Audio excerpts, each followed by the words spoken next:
Gracias, Alberto. Me encantó la presentación. Eh, además, me parece genial que sea la primera. ¿Me escuchas? ¿Me escuchas bien? ¿Sí? Sí, sí, sí, te oigo, te oigo.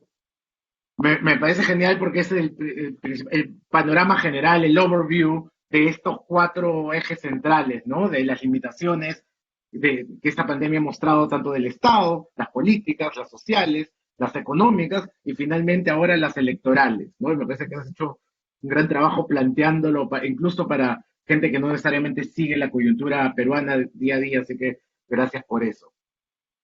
Eh, Me gustaría más bien, ya que te tengo aquí, enfocarnos en el último punto, que es quizá el más coyuntural, pero que al mismo tiempo me parece que, como bien sugieres, marca algunos temas estructurales, ¿no? Esta elección que es tan atípica, que tiene tantos elementos inéditos de las últimas décadas. Eh, Me gustaría explorar un poco más contigo cómo leer esta elección, especialmente esta segunda vuelta, en el contexto actual, ¿no? Un contexto de crisis sanitaria, de crisis política, de inestabilidad política, especialmente en un país que de alguna manera se ha jactado, ¿no? De tener 20 años de crecimiento macroeconómico, de tener 20 años de cierta estabilidad política, ¿no?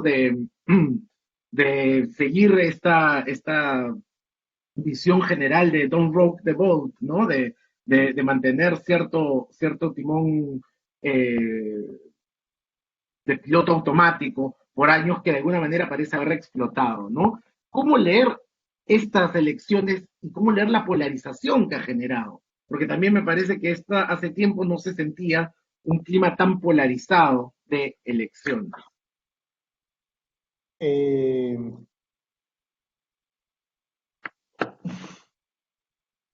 y cómo leer las elecciones. Es un poco lo que decía en la presentación, ¿no? Yo creo que se tiene que leer, yo creo que inevitablemente se tiene que leer desde dos ámbitos. Uno es el coyuntural, el puramente electoral, es decir, centrarnos en el señor Castillo y en la señora Keiko y ver cómo en realidad los dos lo que muestran es que hay una insatisfacción tremenda respecto de la clase política, para llamarle de alguna manera, eh, y que genera que nadie pues despierta ningún entusiasmo y que todo el mundo ha vivido la elección como este, en fin, una ruleta rusa de malas opciones. eh, y entonces hay eso, ahí está pulverización de la representación en términos de confianza, en términos de eso, de un país en el que nadie tiene por qué confiar en ningún político y creo que está en lo correcto. Cuando uno ve lo que ha ocurrido en los últimos años, confiar en algún político parece pues eh, un rasgo de ingenuidad, para decirlo de manera generosa. Eh, pero esa cuestión coyuntural inevitablemente se encuentra con unas formas históricas de funcionar en el país, es decir, el profesor Castillo es pues la manifestación más reciente y seguramente más pasajera y menos él como persona no es tan importante como lo que está representando, como lo que está vocalizando, y claro, él no es lo importante, lo importante es que hay un país que recurrentemente encuentra a su mensajero para hacer conocerle al resto su molestia, su sensación de no representación, su sensación de invisibilidad, su sensación de no me siento a cargo de mi propio destino. Y eso es recurrente, y por lo tanto creo que también hay que verlo desde ese lado, desde un lado en el cual finalmente los personajes importan menos. Y yo creo que cuando se haga un análisis de esto, tendrá inevitablemente que haber un componente de las dos cosas. Eh, ¿No? Creo que el debate en Chota, no sé si la gente está, pero hace unas semanas, 2 semanas, hubo un debate en Chota que es una ciudad en Cajamarca, en el norte del Perú, en una de las provincias más pobres del Perú, ¿no? De donde es originario Castillo, el candidato, se hizo un debate ahí. Los chotanos y la población de la sierra en el Perú sabe perfectamente que solo se hace un debate en Chota y Chota existe en la opinión pública y en la esfera nacional porque Castillo está ahí. Ellos saben que mañana pierde Castillo y Chota vuelve a no existir en la esfera nacional, ¿no? Entonces hay una reivindicación, un reclamo, una necesidad de representación que tiene que ser analizada también y que es recurrente, ¿no? Me, Gracias por eso. Un elemento de esta segunda vuelta que se percibe en redes, en el debate público, en el accionar de los medios, que ha existido antes, pero que me parece que en esta vez se muestra de manera más evidente, es un grado de polarización, pero de polarización que va más allá incluso que me hace recordar, yo recuerdo haber estado en Argentina cuando era la elección de Kirchner con Macri, ¿no? Que incluso las familias internamente se peleaban, ¿no? Había amistades, se deshacían, había un nivel de polarización que ya afectaba más allá de la esfera de lo político para llegar a la esfera personal, ¿no? A afectar las relaciones entre amigos, entre familias, entre ciudadanos, ¿no? Me parece que algo de eso, me parece percibirlo más, de una manera más creciente en esta elección, ¿no? ¿Tú cómo ves esa polarización? ¿Cómo la Estoy de explicas? acuerdo. Yo creo que en realidad la parte o mayoría, la mayoría de la clase política peruana ha trabajado deliberadamente para que eso ocurra. Porque en el Perú lo que tenías era una situación, yo diría, cíclica de, digamos, elecciones muy reñidas que polarizan, la gente se insulta, en fin. Pero el lunes, luego de las elecciones, a la gente le importa un comino la política de nuevo y regresa a sus cosas y ya está, ¿no? Entonces, el ciclo que hemos vivido es un ciclo que son 5 años de desinterés y un mes de excitamiento e insultos. Ese es el ciclo de la representación en el Perú, ¿no es cierto? No me importa un mes insulto. Eh, Habrá que ver si esto es otro caso como eso.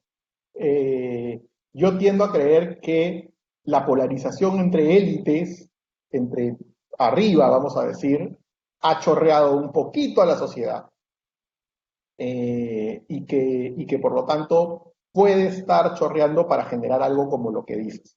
No creo que lleguemos a eso, salvo que efectivamente quien ganase, sea Castillo o Keiko, ponga en marcha la peor versión de ellos y por lo tanto intente construir un régimen autoritario. Ahí sí vas a tener una polarización que va a superar las coyunturas electorales y se va a convertir en algo más permanente. Pero habrá que ver. Sí estoy de acuerdo que la elección parece un poquito más acalorada, pero la elección del 2011 también fue así, ¿ah? O sea, a mí me recuerda un poco cuando los limeños te dicen, pucha, este invierno es el peor de todos, ¿no? Todos los años te dicen que este invierno te duele más los huesos, ¿no? Lo mismo la gente siente que esta elección es más polarizada que nunca, y creo que se olvida que en realidad luego de las elecciones a la gente le da igual la política, ¿no? Algo que mencionaste en tu presentación y que también ha salido, creo que hace un poco más de ruido en amigos de otros países latinoamericanos, ha sido, porque quizás no estamos tan acostumbrados, ha sido el rol más visible, como tú mencionabas, y preocupante, que han tenido los militares, ¿no? Que se han metido en la foto.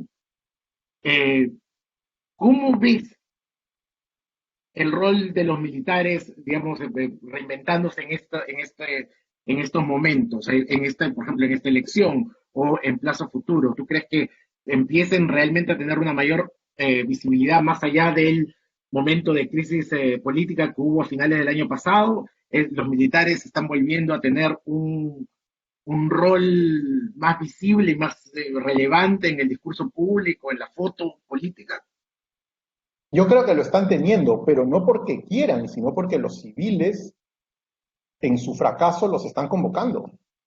Es decir, la ausencia de cooperación, esta política de la traición, del puñal, del corto plazo, de la incapacidad de pactos, de la incapacidad de concebir algún este, punto de interés general, esta política, además de mediocres, eh, hace que en realidad poco a poco los militares sean convocados. Es como es como que los civiles les estuvieran diciendo, por favor, en algún momento acaben con este desorden, ¿no? Y probablemente gane Castillo o gane Keiko, vamos a tener más desorden.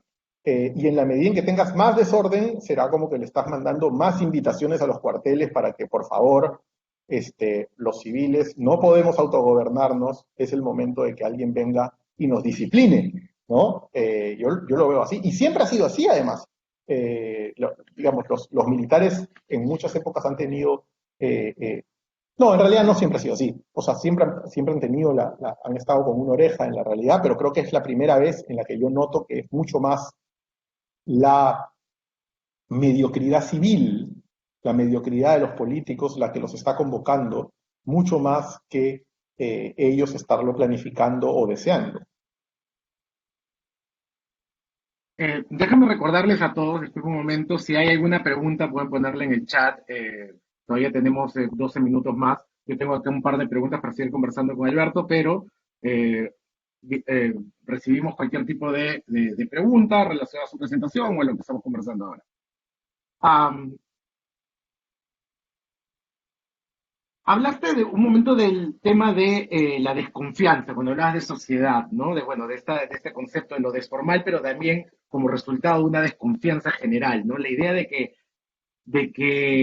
el nivel de, es más, hasta mostraste un gráfico que nunca había visto sobre estos niveles, no sabía que, que había una versión cuantitativa de esa desconfianza que los peruanos pueden sentir en las calles, en los supermercados o en, o en las urnas. Eh, Sin embargo, también hay una desconfianza que es producto de todo lo que presentaste de todo lo que presentaste y de varias otras cosas de la historia del Perú, un producto digamos, de varias décadas, de varios fracasos y mentiras, pero al mismo tiempo también me parece que hay una suerte de confianza o de optimismo infundado, ciego, que ha caracterizado a cierto sentir nacional, ¿no? Y me pongo a pensar incluso en términos futbolísticos, hasta en temas digamos, de, de mayor, bueno, relevancia nacional, que es el tema del fútbol es de relevancia nacional. Pero hay una idea de que sí, las cosas pueden cambiar, de que sí, podemos clasificar, de que quizá con esta opción vamos a solucionar algo. Quizá también eso podría explicar cierta idea de votar por alguien distinto, de alguien que propone algo un poco en voz más alta. ¿Crees que hay eso? ¿Crees que hay un optimismo dentro de esto? Simplemente está el Perú un momento ya de rechazo ante todo lo establecido de manera que hemos visto en las últimas décadas. No, Podríamos hablar. Mm. yo no creo que haya ningún optimismo, ¿ah? Yo creo que lo que hay es la, ¿cómo llamarle?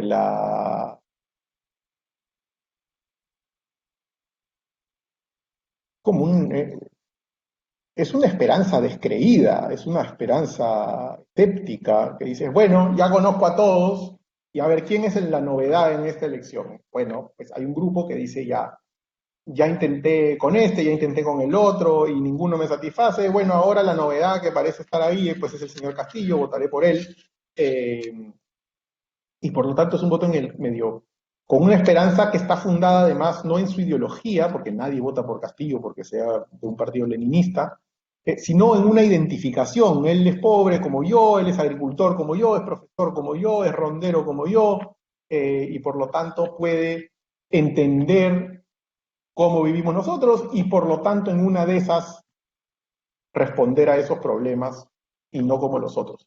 Pero tampoco es que crean que lo va a hacer, es como que, bueno, es lo que voy a hacer en esta elección. Nuevamente, o sea, luego volvemos al día a día y a sobrevivir y a la sociedad formal. La política le interesa realmente a cuatro gatos en el Perú, ¿no? Solo en la época de elecciones la gente se pone así de maniática, pero no es lo... Entonces, yo diría que ni siquiera hay un voto con... Es una esperanza marginal, escéptica, ¿no? Pero no creo que haya realmente eh, optimismo. No creo que nunca lo haya habido en realidad, salvo en momentos muy puntuales en San Isidro, Miraflores, y en algunos sitios donde realmente creyeron que el Perú estaba enrumbado hacia el desarrollo, pero el resto del país, ese optimismo no se lo compró nunca, ¿no? El optimismo de los gerentes nunca chorreó al país, porque no hay una narrativa, no hay una filosofía del progreso en el país. Es decir, en Estados Unidos, en Europa, lo que tú vives en estos últimos años es de alguna manera el fracaso, si quieres, para ponernos en el esquema de las grandes cosas, el fracaso de tu narrativa del progreso, ¿cierto? Por primera vez en Estados Unidos, la generación que tiene 30 años va a vivir menos que la generación anterior, por una serie, ¿no? Es claramente el retroceso, en fin, algo que va en contra de tu gran narrativa de progreso occidental, ilustrado, moderno, en fin. Pero nosotros pues nunca hemos tenido eso, ¿no es cierto? ¿De dónde tendríamos nosotros la desilusión de la caída del discurso ilustrado? Si qué cosa, ¿no? No hemos tenido esa convicción de los relatos modernos, más bien tenemos la convicción de sobrevivir hoy y poco más, ¿no? Bueno, y para cerrar mis preguntas, quería hacer una, hemos hablado mucho de cosas con respecto a la pandemia y el efecto que ha tenido y el contexto actual.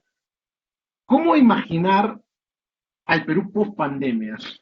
Es decir, pensando un poco con una vacunación avanzada, quizá esperemos para fines de año, o después de unas elecciones, después de este contexto. Algún amigo mío recuerdo que me ha dicho, con respecto a distintas áreas de profesionales, me han dicho, bueno, ya cuando pase esto veremos lo que quedó, ¿no?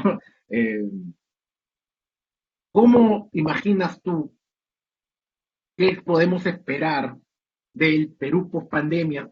Y si se puede hablar de eso, ¿no? Sí, bueno, depende cómo definas también pospandemia, porque Ujú. digamos, pospandemia significa que el número digamos, que cede la enfermedad o porque los legados de la pandemia en realidad van a ser de muy largo alcance, ¿no? Ujú. Cuando tengas a alguien de 18 años que hoy tiene 10, 12 o 15 y que perdió 2 años de colegio tratando de ingresar a la universidad o no pudiendo ingresar a las buenas o no pudiendo, digamos, todo eso va a generar secuelas de muy largo alcance, ¿no? Entonces, solo definir pospandemia ya es un tío. Eh, entonces, yo creo que sí. La verdad es que yo lo que veo es lo que veo es una exageración, pero lo que presumo, lo que es desorden, desorden. Yo lo que creo es que lo que se vienen son años de desorden, con más vacancias, con más disoluciones, con más marchas en las calles, con intentos autoritarios, me parece que es eso. Y la respuesta te la da el contexto global, o sea, todos los organismos dedicados a medir la democracia en el mundo te dicen que en los últimos años la democracia está retrocediendo en todas partes. En el Perú ya tuvimos un intento autoritario en noviembre. Eh, pues en América Latina en este momento El Salvador y México están agarrando vías autoritarias, están saliendo de la democracia casi que cotidianamente van poniendo un pedacito del pie más afuera de la democracia. Eh, por lo tanto, creer que nosotros no vamos a formar parte de esa tendencia global me parece iluso. Y la otra tendencia que tienes es mira Colombia, o sea, en 2 semanas tienes, no sé yo, 38, 40, 50 muertos más desaparecidos por protestas sociales. Ya tuvimos protestas sociales acá, no solo las de Merino, sino las que contra el régimen de la agricultura, ¿no? Con muertos también. Entonces, la verdad es que eh, Leonard Cohen, ¿no? Tiene esta línea de I've seen the future and it's murder. Este, yo creo que yo sí apostaría, creo que más que la construcción de un régimen autoritario de derecha o de izquierda, lo que se viene es más eh, desorden. La Carmen Maqueoy le gusta, vas a conversar con Carmen, ¿no? Carmen Maqueoy le gusta citar, ya no me acuerdo a qué peruano de inicios de la República, pero Carmen cita esta que describe al Perú como una anarquía moderada, ¿no? Así que yo creo que vamos a tener más de eso, más de anarquía moderada. Muy bien, muchas gracias. Me parece que con ese es el pensamiento, la reflexión final con la cual cerrar. eh, Desorden y bueno, y esa cita de Leonard Cohen, que creo que captura tu optimismo y el mío. Eh, bueno, y el desorden tampoco es algo que nos sea ajeno, ¿no? Yo creo que es algo que está enraizado un poco en la construcción del discurso nacional, así que yo creo que simplemente como se han venido evidenciando varias cosas, este desorden va a estar todavía más evidenciado eh, en los siguientes años y también estoy de acuerdo con lo que dices, ¿no? Y también usé el término un poco de manera provocadora, porque veo que aquí, donde estoy en Estados Unidos, ya mucha gente lo está usando, ¿no? El término post-pandemia, pero también a qué se refiere eso, ¿no? Creo que eso va a ser toda una conversación eh, sobre distintas maneras de verlo, ¿no? Y cómo ese término puede referir distintas cosas en distintos lugares, ¿no? Eh, Hay lugares aquí en Estados Unidos en que la pasaron muy mal, pero ahora yo veo que, digamos, hay también casi una negación y una celebración superficial de lo que fue, ¿no? Eh, y algo hace un gran ruido ver eso cuando ves que en el Perú hay un pico de muertes, ¿no? Y en India, todavía yo creo que el mundo globalizado al final está también evidenciando sus fragmentaciones de una manera todavía más brutal, ¿no? Muy bien, bueno, Alberto, gracias por todo. Si no hay ninguna pregunta, estoy seguro que las pondrán después en los comentarios cuando el video esté disponible. Eh, Quiero agradecerte a ti por haber venido a esta presentación, a los que atendieron virtualmente y estoy seguro que principalmente a los que verán este video no solo en español, sino también con los subtítulos en inglés en YouTube y en todas las plataformas de televisión que lo pondremos en las siguientes semanas, ¿no? Y yo creo que todo el contenido va a ser igual de relevante digamos, iluminador sobre estos procesos que no terminan, ¿no? Gracias, Alberto. No sé No, si tienes alguna reflexión final. Ujú. no, no, no. Que Dios nos ayude. Que Dios nos ayude.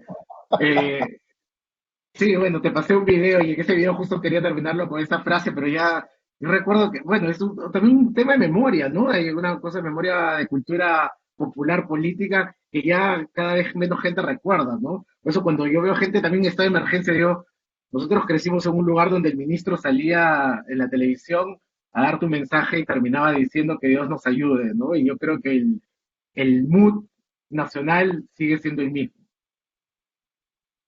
Eh, es probable. Muy bien, bueno, gracias Alberto y quiero recordarles a todos que vamos a seguir con dos presentaciones más hoy día todo a la hora de Atlanta y a las 12. A las 12 vamos a estar con la periodista Jacqueline Fox y a las O sea, 3 de la o sea, tarde, o sea, a las 11 de Lima, Di, pues estás bien a las tu 11 de Lima, a las 11 de Lima, 11 de Lima, 12 de Atlanta, y bueno, ya cada quien puede calcular la hora según su situación horaria. Y a las 3 de Atlanta, 2 de Lima, vamos a estar con Gonzalo Benavente Seco, que es cineasta, documentalista, el director de La Revolución de la Tierra, un documental que ha sido muy comentado y controversial también por razones de su contenido, pero también fuera de su contenido, ¿no? Por su emisión en el canal nacional hace algunas semanas. Muy bien, entonces nos vemos todos más tarde. Gracias de nuevo, Alberto. Y bueno, contigo seguimos en contacto pronto. Chao, Paul, muchas gracias y mucha suerte con la serie, que se ve súper buena. Muy bien, gracias. Gracias a todos.